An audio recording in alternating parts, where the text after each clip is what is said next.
CG शिक्षा में आपका स्वागत है। पिछले वीडियो में हम लोगों ने देखा था कवक जगत के म्यूकर के बारे में। तो म्यूकर का जितना भी हम लोग प्रजनन पोषण विधि हम लोगों ने देखा था। आइए देखते हैं म्यूकर में विषम जालिकता।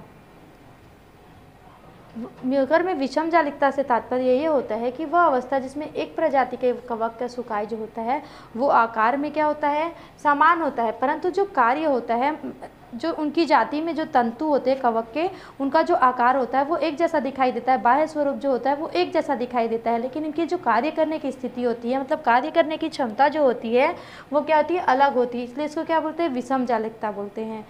वह जाति जिसमें विषम जालिक नाम से जानी जाती है उसको क्या बोलते हैं, म्यूकर। विषम जालिकता की खोज किसने की थी, A.F. ब्लैके-रसली ने 1904 में की थी। इसमें म्यूकर म्यूस्यूडो नामक कवक में की थी। इन्होंने म्यूकर के जो इस गण में देखा जिसमें लैंगिक प्रजनन के बारे में ज़्यादा कुछ मालूम नहीं था। जब उन्होंने अध्ययन किया और अध्ययन करने के पश्चात विषम जालिकता के बारे में बताया तो उन्होंने म्यूकर में जाइगोस्पोर का जो बनने का प्रक्रिया होता है, जाइगोस्पोर के निर्माण की प्रक्रिया, उसमें ब्लैकेस्ली ने बताया कि अन्य पौधों की तरह कवक की जो एक लिंगी मोनोसियस जो होते हैं उसमें क्या होता है, लैंगिक प्रजनन के लिए नर और जो मादा सुकाइयों की आवश्यकता होती है।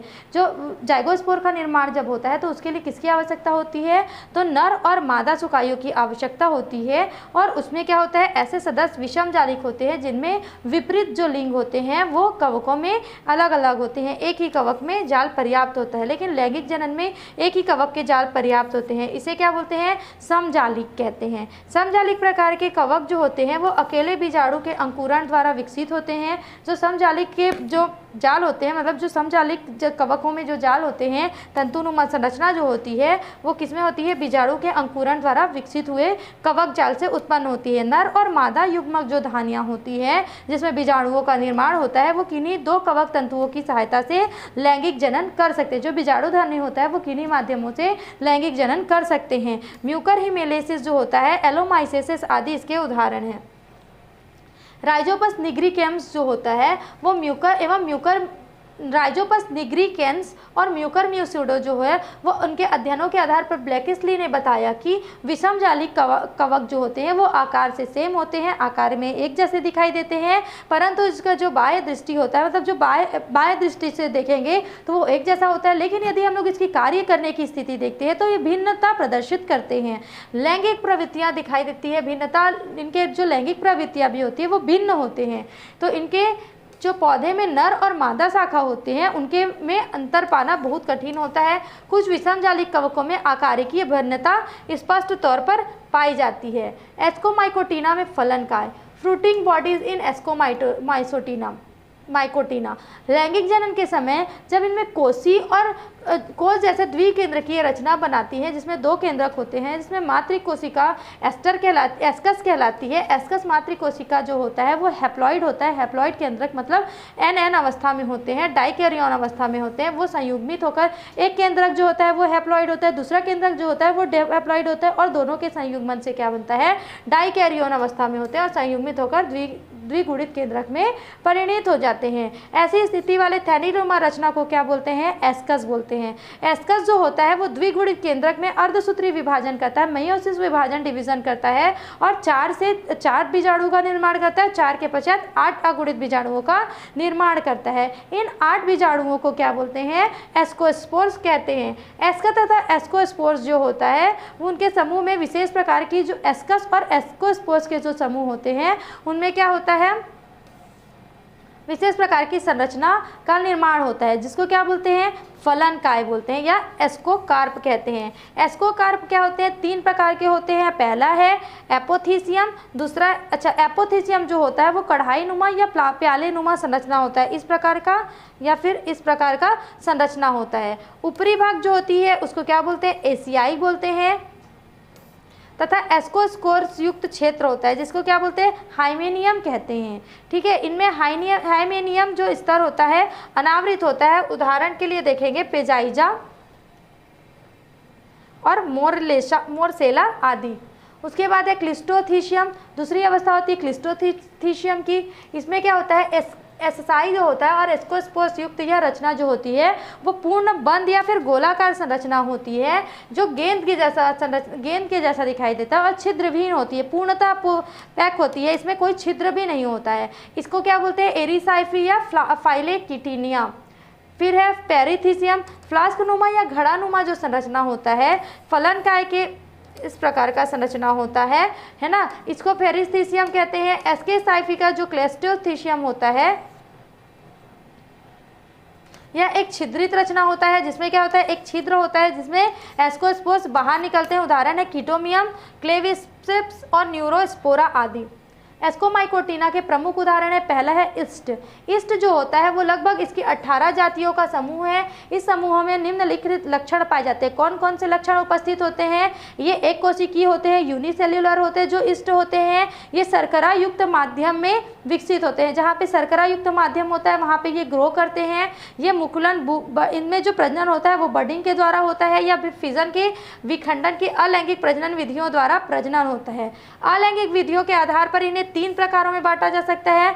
मुकुलन ईस्ट, दूसरा इसका उदाहरण है सैक्रोमाइसिस, फिर दूसरा है विखंडन ईस्ट जिसका उदाहरण है साइजोसैक्रोमाइसिस, और तीसरा है हेलोबियल ईस्ट।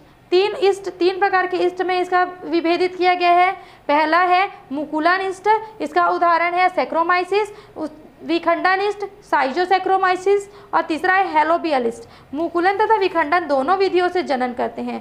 जो मुकुलन ये जो होता है हेलोबियलिस्ट जो होता है वो मुकुलन और विखंडन दोनों प्रकार से जनन का कार्य करता है, जनन की क्रिया को संपूर्ण करता है। उदाहरण है इसका सैक्रोमैकाइसम, इसमें 2 कोशिकाएं अथवा एस्कस बीजाणुओं के मध्य क्या होता है? जो 2 कोशिकाएं होते हैं उनमें संलयन होता है, या फिर एस्कस जो बीजाणु होता है उनमें जनन होता है। इसके एस्कस में केवल 4 एस्कस जीवाणु बनते हैं। इसका जो एस्कस का प्रक्रिया होता है उसमें क्या होता है? सिर्फ 4 बीजाणु का निर्माण होता है। जिन ईस्ट में एस्कस का निर्माण होता है उसे सत्य ईस्ट बोलते हैं, जो एस्कस के प्रक्रिया के द्वारा प्रजनन कार्य करता है ना, उसको क्या बोलते हैं? सत्य ईस्ट बोलते हैं, ट्रूथ ईस्ट बोलते हैं। तथा जिनमें एस्कस का निर्माण नहीं होता है उसको कूट ईस्ट बोलते हैं, फॉल्स ईस्ट कहा जाता है। कूट ईस्ट के उदाहरण है कैंडिडा तथा माइकोडर्मा। अगर एक ईस्ट को अगर हम लोग माइक्रोस्कोप में देखते हैं तो वो कुछ इस प्रकार का दिखाई देता है। इसमें क्या पाया जाता है? साइटोप्लाज्म होता है के साइड में, एंडोप्लाज्मिक रेटिकुलम स्थित होता है, वैक्यूल होता है एक बड़ी संख्या के रूप में, प्लाज्मा मेम्ब्रेन होता है, फैट ग्रेन्यूल्स होता है। फैट ग्रेन्यूल्स जो हमारा म्यूकर होता है या फिर जो हमारा कवक होता है उसमें जो भोजन होता है वो कैसे स्टोर होता है, हम लोगों ने पहले ही पढ़ा था कि इसमें तेल की बूंदें या फिर वसा के रूप में। तो इसमें क्या पाया जाता है? इसके कोशिका में फैटी ग्रेन्यूल्स पाया जाता है, न्यूक्लियस पर प्रेजेंट होता है, न्यूक्लियर मेम्ब्रेन होता है, माइटोकॉन्ड्रिया होता है, सेल वॉल होता है, और न्यूक्लियस और गोल्जी न्यूक्लियोलस मतलब केंद्रिका, और गोल्जी बॉडी भी, गोल्जी काय भी प्रेजेंट होता है। दूसरा उदाहरण है एस्परजिलस। पहला था ईस्ट, अब देखते हैं एस्परजिलस। यह एक मृतोपजीवी कवक है। इसे सामान्यतः काले धुआंधार कवक के नाम से जाना जाता है। ये क्या होता है? मृतोपजीवी होता है और पूर्णतः काला दिखाई देता है, इसलिए क्या बोलते हैं इसको? ब्लैक स्मोकी मोल्ड कहते हैं। इसकी कुछ जो जातियाँ होती है वो हरे खाद्य पदार्थों, फलों, सब्जियों, अचार, मुरब्बों पर उगती हैं। ये संग्रहित अनाज के दानों को संक्रमित कर देते हैं। जो एस्परजिलस होते हैं वो हम लोग क्या कहते हैं, अनाज को, जैसे गेहूं है, चावल है, उसको इकट्ठे करके, चना, बाजरा, बहुत सारी चीज़ों को हम लोग इकट्ठे रख देते हैं, तो उनमें भी क्या करता है? हानिकारक रसायन एक्लाप्टोसिन उत्पन्न करता है। और एस्परजिलस का प्रयोग जो होता है मतलब हानिकारक रसायन उत्पन्न कर देता है अनाजों में। और एस्परजिलस का उपयोग कहाँ पे किया जाता है? तो खरपतवार के नाम से, प्रयोगशाला में खरपतवार के नाम से, वीड ऑफ लेबोरेटरी के नाम से किया जाता है। इसमें कई अम्ल जैसे सोया सॉस, एंजाइम्स और एसिड और क्या बोलते हैं आपका मदिरा आदि प्राप्त किए जाते हैं। किसके माध्यम से? एस्परजिलस के माध्यम से। ये इसका चित्र है, इसमें फूड सेल है, फूड सेल से ये विकसित होता है। इसमें कोनिडोफोर पाया जाता है, कोनिडोफोर के ऊपर कोनिडिया पाया जाता है, और ये होता है हाइपा उसका शाखित। फिर उदाहरण 3 है पेनिसिलियम। इसमें सामान्यतः हरित कवक के नाम से जाना जाता है, ग्रीन मोल्ड के नाम से जाना जाता है। यह मृतोपजीवी होता है जो किसमें प्रेजेंट होता है? जो किसमें उगता है? सब्जियों में, मांस में आदि में वृद्धि करता है। जो पेनिसिलिन होता है वो कोनिडिया जो होता है उसका, वो शाखित कोनिडियोफोर के सिरों पर बोतल सदृश स्टिग्मेटा के ऊपर जो श्रृंखला के रूप में दिखाई देता है। इसका जो लैंगिक जनन होता है वो एनीरिडियम और एस्कोगोनियम के बीच युग्मक धानियों के संपर्क से ऑटोगेमी और सोमेटोगेमी द्वारा होता है। इनका जो लैंगिक प्रजनन होता है वो ऑटोगेमी और सोमेटोगेमी के द्वारा होता है। इनकी बहुत सारी जो जातियाँ होती है वो खाद्य पदार्थों पर आक्रमण करती है और उनको विनाश कर देती है, उनको नष्ट कर देती है। इसमें क्या है, पेनिसिलियम नोटेटम जो होता है वो प्रतिजैविक के रूप में उसका उपयोग किया जाता है, जिसका नाम है पेनिसिलिन। इसकी कुछ जातियां परजीवी होती है तथा शरीर में कई रोगों को उत्पन्न करती है। कवकरोधी ग्राइसोपोविन एक जाति के नाम से प्राप्त किए जाते हैं। पनीर बनाने में भी इस जाति के इनके 2 जातियों का उपयोग किया जाता है, जैसे है पी कैमेबर्टी एवं पी रोक्यूफार्टी का उपयोग किया जाता है। व्यापारिक स्तर पर कार्बनिक अम्लों, मैलिक अम्ल, फ्यूमेरिक अम्ल एवं साइट्रिक अम्ल जैसे एंजाइमों के उत्पादन में पेनिसिलियम के विभिन्न जातियों का उपयोग किया जाता है। फिर है उदाहरण 4 न्यूरोस्पोरा। इसे डबल रोटी का लाल कवक भी कहते हैं। वैज्ञानिकों ने इसका प्रयोग में किया और इस पर जब अध्ययन किया, इनके आनुवांशिक प्रयोग के आधार पर इसका अध्ययन जब किया तब इसका प्रयोग क्या हुआ, इसका आनुवांशिक प्रयोग के आधार पर इसका अध्ययन किया था, किसका, न्यूरोस्पोरा का। फिर है उदाहरण 5 क्लेविसेप्स। यह कवक जो होता है वो पोएसी कुल के अन्य सदस्यों को, पोएसी कुल में उत्पन्न होने वाले सदस्यों में संक्रमण पैदा करता है, जैसे एरगट नामक रोग उत्पन्न करता है। इस बीमारी से ग्रस्त जो अनाज होते हैं उनको अगर मनुष्यों के द्वारा ग्रहण किया जाता है अपनी पोषण विधि के लिए तो पक्षाघात, पैरालिसिस, दिशा भ्रम, हेलिक्सियन जैसे लक्षण प्रकट होते हैं। अंत में उन जो मनुष्य होते हैं उनकी मृत्यु हो जाती है। पालतू जानवरों में भी इसका घातक प्रभाव पड़ता है। कैल्वेसेप्स जो होता है वो स्केलेरेसिया में कई प्रकार के एल्केलॉइड पाए जाते हैं। इनमें से प्रमुख है लेसार्जिक अम्ल, क्लेविसेप्स पासपाली के किण्वन इसे प्राप्त किया जाता है। एलसीडी नामक संवदना मंदक में डी लेसार्जिक अम्ल पाया जाता है। कुछ एल्केलॉइड का उपयोग औषधियों में भी किया जाता है। उदाहरण 6 है पेजाइजा। यह एक कम्फक के समान जो रचना होती है मृतोपजीवी। इनकी जो कुछ जातियां होती है वो गोबर में तथा कुछ जो जातियां होती है वो जली हुई लकड़ियों के ऊपर उत्पन्न होती है। इसको क्या बोलते हैं, समल रागी कहा जाता है। इसका जो फल का एपोथिशियम प्रकार का होता है इसलिए इसे क्या बोलते हैं, प्याला कवक भी कहा जाता है, कप फंगी भी कहा जाता है। तो सीडियोमाइकोटिना में क्या होता है, जो एग्रीकस फर्स्ट देखेंगे हम लोग, फर्स्टली एग्रीकस। एग्रीकस क्या होता है, खाए जाने वाला कवक है, मतलब इसको खाद्य पदार्थ के रूप में ग्रहण किया जाता है। एग्रीकस की कुछ जातियाँ जो होती है, सारी जातियाँ नहीं खा सकते हम लोग, उसमें से कुछ जातियाँ जो होती है वो खाद्य पदार्थ के रूप में यूज़ होता है और कुछ जो जातियाँ होती है वो पॉइजनस होती है, मतलब जहरीली होती है, जो हमारे लिए हानिकारक होती है। जैसे ए सिल्विकोला, ए सेलिक्टस है ना, सिलिक्टस जो है वो दोनों जहरीली जातियाँ होती है। कवक का माइसिलियम जो होता है वो आधार से चिपका रहता है। कवक का माइसिलियम का मतलब क्या होता है, जो उसका रेशे वाला भाग होता है वो कहाँ से जुड़ा, तंतुक जो भाग होता है वो उसके बेस से आधार से जुड़ा होता है। बेसिडियोकार्प दिखते रहती है, जो ऊपर का कवक छतनानुमा जो संरचना होता है ना, त्रिनुमा जो संरचना होता है इस प्रकार का, ये भाग जो होता है वो क्या आधार से जुड़ा है, और ये जो भाग है वो क्या है, बेसिडियोकार्प जो रहता है वो ऊपर में दिखता रहता है। एग्रीकस का नाम जो है उसका ग्रीक के एग्रीकॉन नामक शब्द से जुड़ा हुआ है, जिसका अर्थ होता है मशरूम। हम लोग मशरूम जो बोलते हैं, या फिर आप लोग जो लोकल भाषा यूज़ करते हैं उसमें पुटू, मशरूम, बहुत सारी चीज़ बोलते हैं। उसमें क्या होता है, वहीं से जिसको जो ग्रीक लैंग्वेज है, ग्रीक शब्द है जिसका नाम है एग्रीकॉन, उससे लिया गया है एग्रीकस। यह एक मृतजीवी कवक है जिसे गिल कवक के नाम से भी जाना जाता है। ये मृतोपजीवी का कवक होता है। ये सड़े गले पदार्थ पर क्या करता है, उत्पन्न होता है। देखना आप लोग क्या करते हैं, आप लोगों के यहाँ पे अभी बरसात के दिन में जो पैरा होता है ना, जिस खेत में जो धान वान कट जा रहता है उसका जो पैरा बचा होता है उसको चढ़ा दिया जाता है और उसके ऊपर मशरूम या पुटू जो है उगाया जाता है। ये जो पैरा होता है उसको सड़ा दिया जाता है, क्यों, क्योंकि उसी का वो भोजन अपना पोषण किसके विधि से करता है, उस मृत पैरे के जो पैरा होता है वो भी क्या होता है, पादप का मृत अवस्था होता है, वो सड़ जाता है, गल जाता है, जिसके ऊपर क्या होता है, उससे पोषण प्राप्त करने के लिए क्या मशरूम जो होता है उसमें उगा जाता है, ठीक, उगाया जाता है। एग्रीकस जो होती है उसकी कुछ जातियों का बेसिडियोकार्प को खाया जाता है, मतलब जो ऊपर का छन्ना होता है, ऊपर का जो छतरीनुमा भाग होता है उसको खाया जाता है। इनमें से एग्रीकस बाइस्पोरस एक सामान्य खाद्य कवक है। इसमें इसे कुकुरमुत्ता या मशरूम के भी नाम से जाना जाता है। एग्रीकस का जो जीवन चक्र होता है कैसे होता है देखते हैं। एग्रीकस में बेसिडियोस्पोर के अंकुरण से प्राथमिक हाइपा बनता है। पहले हाइपा का निर्माण होता है। किससे हाइपा का निर्माण होता है? तो बेसिडियोस्पोर के अंकुरण से होता है। यह एक नाभिकीय कोशिकाओं का बना होता है। जो नाभिक में जो कोशिकाएं होती है उससे बना होता है। कौन? बेसिडियोस्पोर में अंकुरण से। फिर दूसरा है प्राथमिक कवक तंतु की शाखा में कोशिकाओं के संयुग्मन से। जब प्राथमिक कवक तंतु होता है ना, उसकी जो शाखा होती है उसकी देखो प्राथमिक तंतु है, तंतु का जो पहला शाखा होता है उसमें क्या होता है, उनके जो शाखाओं में कोशिका होती है उनके संयुग्मन से क्या होता है, कवक तंतु विकसित होते हैं।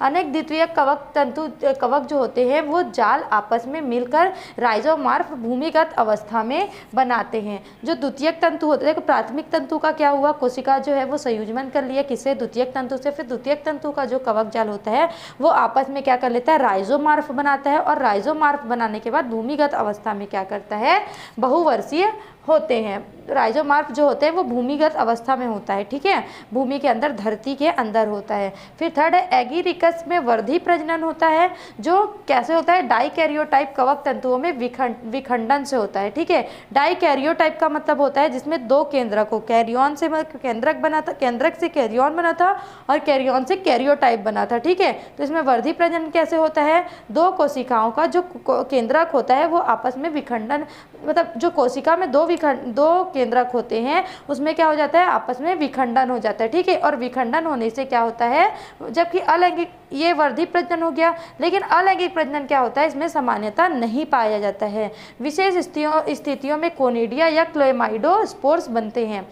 एग्रीकस जो होता है उसमें वर्धी प्रजनन होता है, कैसे, तो कैरियोटाइप वर्धी प्रजनन होता है। जो केंद्रक होता है वो दो भागों में विभाजित हो जाता है और दो नई कोशिकाओं का या फिर दो नए जननों का निर्माण करता है। अलैंगिक प्रजनन नहीं होता है, लेकिन अगर कुछ विशेष परिस्थितियां होती है तो किसके माध्यम से होता है, कोनिडिया एवं क्लेमाइडोस्पोर्स के द्वारा होती है। लैंगिक प्रजनन की प्रक्रिया के समय फलन काय बनता है, थैलस बनता है। जब लैंगिक प्रजनन होता है एग्रीकस में तो क्या बनता है, फलन काय बनता है।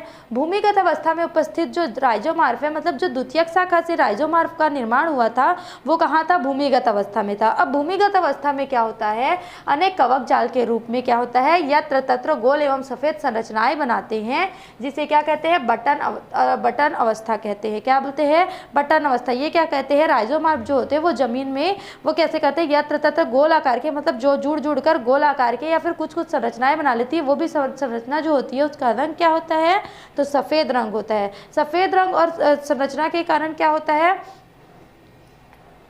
बटन के जैसा दिखाई देता है। और बटन के जैसा दिखाई देने के कारण इसको क्या बोलते हैं, बटन संरचना बोलते हैं। बटन नुमा संरचना जो है वो क्या होता है, छल्ले नुमा प्रकोष्ठ का बना होता है। छल्ला देखें आप लोग, जैसे रिंग विंग का जो छल्ला होता है इस टाइप का बहुत सारा उसका संख्या होता है और एक साथ वो युग्म में होते हैं, उसको क्या बोलते हैं, छल्ले नुमा प्रकोष्ठ, जिसे गिल प्रकोष्ठ कहते हैं। क्योंकि जो इसके ऊपर का हिस्सा होता है वो तेजी से वृद्धि होता है, जबकि निचला स्तर जो होता है, जो अग्र शीर्षक होता है, उसमें क्या होता है, वृद्धि तेज होता है, उसका ग्रोथ तेज होता है। लेकिन जो निचला संरचना होता है या फिर निचला जो भाग होता है उसमें जो वृद्धि होती है वो धीरे धीरे होती है। गिल प्रकोष्ठ के ऊपर स्थित भाग जो होता है वो क्या करता है, तेजी से वृद्धि करता है और छाते नुमा आकार का संरचना बना लेता है। जो गिल अवस्था होता है वो क्या करता है, अग्रस्त भाग में ज़्यादा वृद्धि करता है और छाते नुमा संरचना का निर्माण कर लेता है, जिसे क्या बोलते हैं, पाइलियस बोलते हैं। क्या बोलते हैं, पाइलियस। गिल प्रकोष्ठ के नीचे का हिस्सा सघन कोशिकाओं का बना वृंतनुमा रचना में बदल जाता है। जो गिल प्रकोष्ठ होता है उसका जो निचला हिस्सा होता है ना, वो क्या करता है, सघन कोशिकाओं का बना होता है। बहुत सारी कोशिकाओं को जो उनकी डेंसिटी होती है, कोशिकाओं की जो घनत्व होती है वो ज़्यादा होता है और एक वृंतनुमा संरचना, मतलब एक गोलनुमा संरचना बना लेता है, जिसे क्या बोलते हैं, स्टाइप कहते हैं। इसका क्या बोलते हैं, स्टाइप। गिल प्रकोष्ठ के अंदर में पाइलियस की छत पर 300 से 600 की संरचना में लंबे अनुप्रस्थ पंक्तिवक्त क्या पाया जाता है, उभार के रूप में गिल्स का निर्माण होता है। किसमें, गिल प्रकोष्ठ के अंदर में जो पाइलियस होता है, मतलब जो छातेनुमा संरचना होता है, उसके छत पर 300 से 600 की संख्या पे, मतलब जैसे ये छत होता है उसके ऊपर में क्रमवत लाइन से लगे रहते हैं, उनकी संख्या कितनी होती है, लगभग 300 से 600 की संख्या में होती है। गिल्स जो उभार के रूप में होता है उसको गिल्स बोलते हैं। और क्या होता है, इसके जो निचला सतह होता है उसकी अंतिम सतह पर वो इस टाइप से जुड़ा होता है। जो ये निचला हिस्सा हो गया, ये कहाँ से जुड़ा होता है, इस टाइप से जुड़ा होता है। इस टाइप जो होता है वो पतली झिल्ली नुमा आवरण से उपस्थित होता है, जिसे क्या बोलते हैं, मतलब इस टाइप जो होता है, ये हो गया आपका छातेनुमा संरचना। इसमें क्या है, 300 से 600 लगभग उभार के रूप में क्या पाया जाता है, आपका गिल्स पाया जाता है। अब गिल्स जो होता है वो कहाँ होता है, पाइलस के निचले हिस्से से जाकर इस टाइप के साथ जुड़ जाता है और इसमें एक पतली झिल्ली नुमा संरचना होता है, आवरण उपस्थित होता है। पतली झिल्ली नुमा आवरण को क्या बोलते हैं, वेलम कहते हैं। पाइलियस की जो वृद्धि होती है उसका कारण क्या होता है, वेलम। पाइलस का जब वृद्धि होता है, मतलब जो छतरी का वृद्धि होते जाता है, तो जो वेलम होता है, मतलब जो पतली झिल्ली नुमा संरचना होती है, वो क्या हो जाती है, फट जाती है, जो कि इस टाइप के ऊपरी भाग में कॉलर नुमा संरचना के रूप में परिलक्षित होती है। इसे क्या बोलते हैं, एनुलस बोलते हैं। जो इस टाइप के ऊपरी भाग में किसके रूप में प्रदर्शित होती है, कॉलर नुमा संरचना के रूप में, कॉलर के संरचना के रूप में वृद्धि करती है, परिलक्षित होती है, मतलब दिखाई देती है। इसको क्या बोलते हैं, एनुलस कहते हैं। प्रत्येक गिल का जो केंद्रीय भाग होता है, मतलब जो उभार होते हैं, उस उभार में क्या होता है, केंद्र होता है, केंद्रक होता है, उसमें क्या होता है, उलझेनुमा तंतुओं का जाल पाया जाता है, जिसे क्या कहते हैं, ट्रामा कहते हैं। गिल्स के अंदर में केंद्रक में क्या पाया जाता है, तंतुओं का जाल पाया जाता है, उस जाल को क्या बोलते हैं, ट्रामा कहते हैं। ठीक है, जो ट्रामा होता है उसके परिधीय भाग में क्या होता है, मुद्रानुमा संरचनाओं का जो क्लब शेप, मतलब इस प्रकार के शेप का क्या होता है, संरचना स्तर होता है, जिसे क्या बोलते हैं, हाइमिनम बोलते हैं। परिधि स्तर में क्या होता है, मुद्रानुमा संरचना होता है, उसका सघन स्तर होता है, मतलब उनकी डेंसिटी जो होती है वो बहुत ज़्यादा होती है, उसको क्या बोलते हैं, हाइमोनियम कहते हैं। तथा प्रत्येक मुद्रानुमा इकाई संरचना को क्या बोलते हैं, जो एक एक होता है, मतलब जितना सघन होता है उसको क्या बोलते हैं, हाइमोनियम बोलते हैं। ठीक है, और हाइमोनियम के पश्चात अगर उस हाइमोनियम में एक ही संरचना, एक ही इकाई को देखेंगे तो उसको क्या बोलते हैं, बेसिडियम बोलते हैं। प्रत्येक बेसिडियम के ऊपर क्या होता है, 4 अगुणित हैप्लॉइड और गोल एक कोशिकीय रचना विकसित होती है। अब देखो ये सघन हो गया, इसको क्या बोलेंगे, हाइमोनियम बोलेंगे। फिर एक संरचना है उसको क्या बोलेंगे, बेसिडियम बोलते हैं। और बेसिडियम के ऊपर में क्या होता है, 4 अगुणित संरचना होती है ना, उसमें से एक जो एक कोशिकीय रचना विकसित होती है, 4 संरचना होती है अगुणित, उसके ऊपर क्या होती है, एक कोशिकीय संरचना विकसित होती है, जिसे क्या बोलते हैं, बेसिडियोस्पोर कहते हैं। 4 में से 2 बेसिडियोस्पोर, जो 4 अगुणित रचना होती है वो 4, उसको क्या बोलते हैं, एक कोशिकीय रचना बोलते हैं, जिसको बेसिडियोफोर बोलते हैं। और 4 बेसिडियोफोर में जो धन प्रभेद वाले होते हैं और 2 ऋण प्रभेद वाले होते हैं। हम लोगों ने प्रभेद के बारे में उसमें पढ़ा था, है ना, एस्कोमाइकोटिना में। अब इसमें भी देखते हैं कि इसमें धन प्रभेद वाला और 2 ऋण प्रभेद वाले होते हैं। प्रत्येक बेसिडियोस्पोर एक के बाद एक प्रकीर्णित होकर उपयुक्त आधार के संपर्क में आने पर अंकुरित हो जाती है। प्रत्येक जो बेसिडोफोर होता है ना, एक के बाद एक प्रकीर्णित होता है। जो 4 बेसिडोफोर होता है वो क्या होता है, एक के बाद एक प्रकीर्णित होता है और उपयुक्त आधार पर सबस्ट्रेटम पर आकर संपर्क में आने पर अंकुरित हो जाता है। मतलब जब अनुकूलित समय आता है, अनुकूलित वातावरण आता है, या फिर उसको ऐसा स्थान मिलता है कि हाँ अब ये वृद्धि कर सकता है पोषण लेके, तो वो क्या कर लेता है, वृद्धि कर लेता है, अंकुरित कर लेता है और प्राथमिक कवक तंतु का निर्माण करता है। अब देखते हैं इसमें क्या है, ये कवक तंतु का जाल है, इसमें क्या बेसिडियम है, पैराफिसिस है, बेसिडियोस्पोर है। जो 4 संरचना दिख रही है वो क्या है, बेसिडोस्पोर। अगर हम लोग देखेंगे कवक का, तो ये क्या होता है, जो ऊपरी छतरी नुमा भाग होता है ये क्या कहलाता है, पाइलस कहलाता है। पाइलस का जो निचले वाला जो एक एक इकाई होता है उसको क्या बोलते हैं, गिल्स बोलते हैं। ये क्या हो गया, स्टाइपी, है ना, ये जो आधार भाग होता है वो स्टाइपी कहलाता है। और बीच में जो ऐसा खुला वाला भाग होता है, कभी आप लोगों ने पैरापुटू देखा होगा तो उसमें एनवलस, स्टाइपी और पाइलस आपको आसानी से दिख जाएंगे। जब इसकी इकाई को देखा जाता है तो इकाई में जो क्या होता है, जो संघन संरचना होता है ना, उसको क्या बोलते हैं, हाइमियम बोलते हैं। और जो आधारी बेस जो तंतुकनुमा भाग होता है उसको क्या बोलते हैं, ट्रामा बोलते हैं। ठीक है, जो सब हाइमिनियम की जैसे कार्य करता है। अब है उदाहरण 2, पक्सीनिया। पक्सिनिया में क्या है, वंश पक्सिनिया के अंतर्गत लगभग 700 उपजातियों को सम्मिलित किया गया है। पक्सिनिया का नामकरण क्यों किया गया था? इसके खोजकर्ता इनके जो खोजकर्ता थे, मतलब इनको जिसने अध्ययन करके इसके बारे में बताया था, पक्सिनी नाम के वैज्ञानिक ने, जो कहाँ के थे, पक्सिनी नाम के जो वैज्ञानिक थे, उनके नाम के आधार पर इस जाति का नाम रखा गया था पक्सिनिया। इसके अंतर्गत कितनी उपजातियां आती है? तो 700 जातियां आती है। इसके द्वारा जो उत्पन्न रोग होता है वो रस्ट होता है, या फिर उसको कीट रोग भी कहते हैं। इसकी जातियों को रस्ट कवक कहा जाता है। इनकी जातियों को अगर सम्मिलित रूप से इनका नामकरण किया जाए तो इनको रस्ट कवक कहा जाता है। पक्सिनिया ग्रेमिनिस जो होता है उसमें गेहूँ का काला रस्ट होता है। गेहूँ में काला रस्ट तथा तना रस्ट रोग उत्पन्न होता है। गेहूं जो काला हो जाता है और या फिर उनका जो तना होता है वो रस्ट के रूप में, मतलब डस्ट के रूप में हो जाता है। पक्सिनिया स्ट्रीफोर्मिस द्वारा गेहूं में पीला रस्ट होता है। मतलब इसकी अलग अलग जातियां जो होती है वो अलग अलग रोग कारक का कार्य करती है। जैसे कि पक्सिनिया ग्रेमिनिस जो जाति है वो किसका, गेहूं में काला रोग, काला रस्ट और तना रस्ट रोग उत्पन्न करता है। उसके पश्चात पक्सिनिया स्टीमोफोरिस जो है उसके द्वारा गेहूं में पीला रोग उत्पन्न होता है, पीला रस्ट उत्पन्न होता है। पक्सिनिया स्कॉर्डिंटा द्वारा भूरा रस्ट उत्पन्न होता है। अलग अलग जातियों द्वारा अलग अलग रोग उत्पन्न होता है, अलग अलग जातियों के से अलग अलग रोग जनक का कार्य करता है।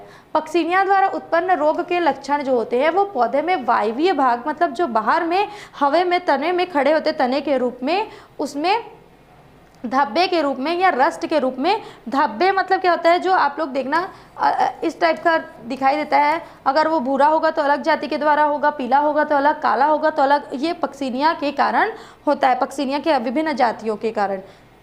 किसमें दिखाई देता है? जो हवा में भाग दिखाई देता है पौधे का, उसमें। फसलों में इस बीमारी के कारण क्या होता है, फसल जो होता है वो नष्ट हो जाता है तथा किसानों को अत्यधिक आर्थिक हानि होती है। फसल नष्ट हो जाने के कारण जो किसान होते हैं उनका तो उनको आर्थिक हानि हो जाएगा, है ना। पक्सिनिया का जीवन चक्र होता है वो 5 बीजाणु अवस्था में पूर्ण होता है। 5 बीजाणु अवस्था से, जिसमें 2 अवस्था जो होती है वो पिक्निडियोस्पोर एवं एसिडियोस्पोर अवस्था कहलाती है।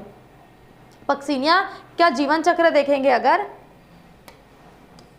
ये है आपका नेक्स्ट टॉपिक। तो पक्सिनिया का जो जीवन चक्र होता है वो बीजाणु अवस्था 5 बीजाणु अवस्था में अपना जीवन चक्र पूर्ण करती है, जिसमें से 2 बीजाणु अवस्था होते हैं जिसका नाम है पिक्निडियोस्पोर एवं एसिडोस्पोर अवस्था। जो बर्बेरी की पत्ती पर 2 बीजाणु अवस्था यूरेडोस्पोर तथा टेल्यूटोस्पोर अवस्था गेहूं में, तथा 5वां जो होता है जो पिक्निडियोस्पोर एवं एसिडोस्पोर जो अवस्था है वो किसमें, बर्बरी के पत्ते में होती है। फिर 2 जो अवस्था है, 2 बीजाणु अवस्था जिनका नाम है यूरेडोस्पोर तथा टेल्यूटोस्पोर, वो कहाँ होता है, गेहूं में। गेहूं तथा 5वां जो होता है बेसिडियल अवस्था वो किसमें होता है, बेसिडियोस्पोर भूमि पर उत्पन्न होता है।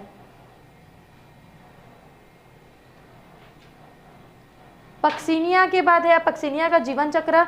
इसमें इंपॉर्टेंट है कि पक्सिनिया का जीवन चक्र कितने बीजाणु अवस्था में कार्य करता है और पक्सिनिया के कारण गेहूं में या फिर अन्य पौधों में कौन कौन सी बीमारियां होती है। देन उसके बाद है उदाहरण 3 अस्टिलेगो। ठीक है, अस्टिलेगो में क्या है,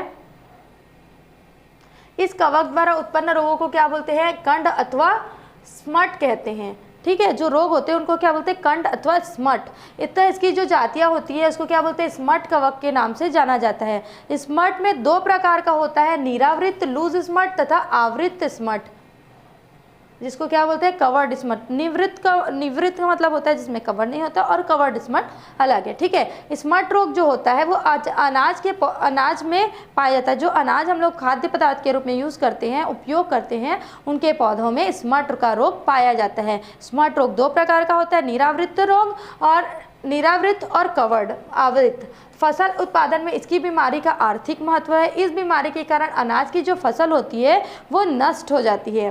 ठीक है, पोषक पौधों के पुष्पों के अंडाशय, परागकोश एवं अन्य पुष्पीय भाग में रोग, जो पोषक भाग होता है मतलब जो पौधा होता है उसमें क्या होता है, जिसमें उसमें अंडाशय पाया जाता है, परागकोश होते हैं एवं जो अन्य पुष्पीय भाग होते हैं उनमें ये रोग जो होते हैं वो परिलक्षित होते हैं। और कैसे दिखाई देते हैं, तो काले धब्बे नुमा रचना में दिखाई देने लगते हैं। जब ये इसमें पूरा ग्रोथ कर लेता है, जब कौन, एस्टिलेगो, तो क्या होता है, असंख्य बनने वाले काले रोग के कारण जो स्मट बीजाणुओं के कारण जो लक्षण होते हैं वो प्रदर्शित होते हैं। स्मट के बाद है आपका एस्टिलेगो के बाद है स्मट। एस्टिलेगो के कारण कौन सा रोग होता है? स्मट रोग होता है। देन उसके बाद है ब्रैकेट कवक। पोलीफोरस एवं फॉर्म्स की जो जातियों को सामान्य रूप से दो प्रकार की जातियों का नाम बताया जा रहा है यहाँ पे, क्या? पॉलीपोरस की जातियाँ और फॉर्म्स की जो जातियां हैं उनको सामान्य रूप से क्या कहा जाता है? तो ब्रैकेट कवक कहा जाता है। इस जाति के जो बेसिडियोकार्प होते हैं उनमें क्या होता है? लंबे, कड़े तथा मजबूत हो जाते हैं। जो बेसिडोकार्प मतलब जो तना वाला संरचना होता है कवक में, वो क्या होता है? तना जो होता है मतलब उसको बेसिडोकार्प बोलते हैं। वो कैसा दिखाई देता है? मजबूत हो जाता है, लंबा और कड़ा हो जाता है। तथा ये जो पेड़ होते हैं वो तनों, जड़ों एवं वृक्ष की बड़ी शाखाओं पर वृद्धि करते हैं। ये जो तने होते हैं मतलब हम लोग जो बड़ा बड़ा पेड़ देखते हैं उनके तनों और शाखाओं और जड़ों में वृद्धि करते हैं। ये प्रायः वृक्ष के इन हिस्सों को सड़ा देते हैं, इसलिए ये प्रायः काष्ठ को विलगन करने एवं कवक के नाम से जाना जाता है। ब्रैकेट कवक जो होता है वो जो किसमें होता है? वृक्षों में होता है। वृक्षों के तने पर, जड़ पर या फिर शाखाओं पर, है ना, उस जड़ों शाखाओं पर दिखाई देता है। ठीक, तो उसमें क्या होता है? जो मुख्य हिस्सा होता है वृक्ष का,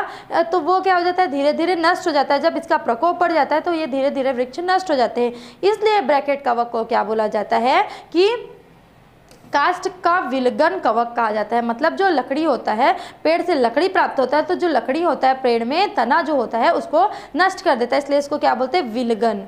ठीक है, काष्ठ विलगन। Wood rotting fungi. ब्रैकेट कवक के बाद है एमिनिटा।